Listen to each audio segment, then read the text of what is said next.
All right, welcome back F125 drivers. A whole bunch of updates just dropped, and they're bringing some huge, long-awaited fixes and some really exciting changes to the game. So, if you've been looking for a good reason to jump back in the cockpit, believe me, this is it. Let's get right into it. First things first, let's talk about the four little words that have probably caused you more pain than spinning out on the final lap. Lobby is full. Ah, man, we have all been there, right? Just mashing the button, trying to get into an online race. Well, I've got some good news. A fix is finally here. That's right, patch V1.15 is live. This is a super targeted hotfix they rolled out specifically for PS5 and Xbox.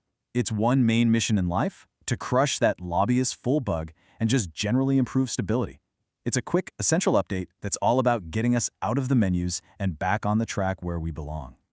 Now, V1.15 was a crucial little fix, for sure, but the real main event, the update with all the good stuff, is the much bigger V1.14 patch. This is where we start seeing some pretty significant content changes and some deeper gameplay adjustments that are going to affect the whole F1.25 experience. Okay, so the headline news for V1.14 is a big one, and it's awesome because it reflects the actual F1 season. At Alpine, Jack Doohan is out and making his in-game debut is fan favorite Franco Colapinto. Yep, he's going to be lining up right next to Pierre Gasly, which brings the in-game grid perfectly up to date. So you're probably wondering where you'll actually see this change. Well, you'll see Colapinto in the Alpine right away if you start a new career mode or if you jump into Grand Prix or My Team. Now here's the crucial part. This will not mess with your existing career saves. But hey, don't worry, if you're halfway through a season and you really want him on your team, you can still go and sign him from the F2 driver market. This patch is also a huge sigh of relief for anyone using specific wheels and controllers. So if you're on PlayStation and you've been pulling your hair out over issues with your Logitech or Thrustmaster wheels, good news, this patch addresses those problems the community has been reporting. And for all you handheld racers, there's now default controller support for the brand new Asus ROG Ally X. And you know, a patch wouldn't be a patch without those quality of life improvements. You know, the little things. Your race engineer is finally going to stop giving you that super questionable tire advice when the track is drying out. Terminally damaged tires will actually look properly wrecked now. And that really annoying bug that stopped you from watching multiple tutorials, that's gone. It's all these small tweaks that just make everything feel so much smoother. And all these fixes, they're not just about tidying up the game. Now, they are paving the way for the next big thing, Season 4, which is launching on November 12th.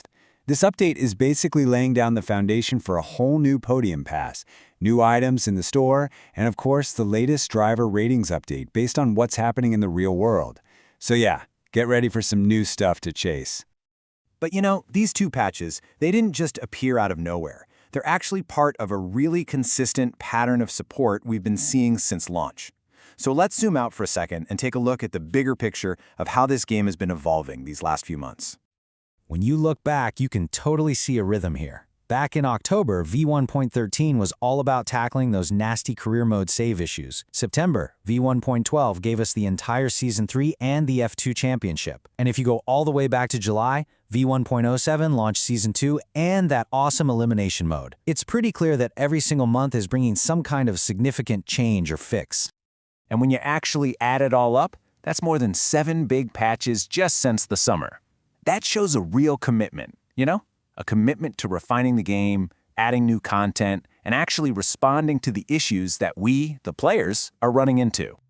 So, after digging into the hotfix, the huge V1.14 update, and the whole history of patches, what's the big takeaway here?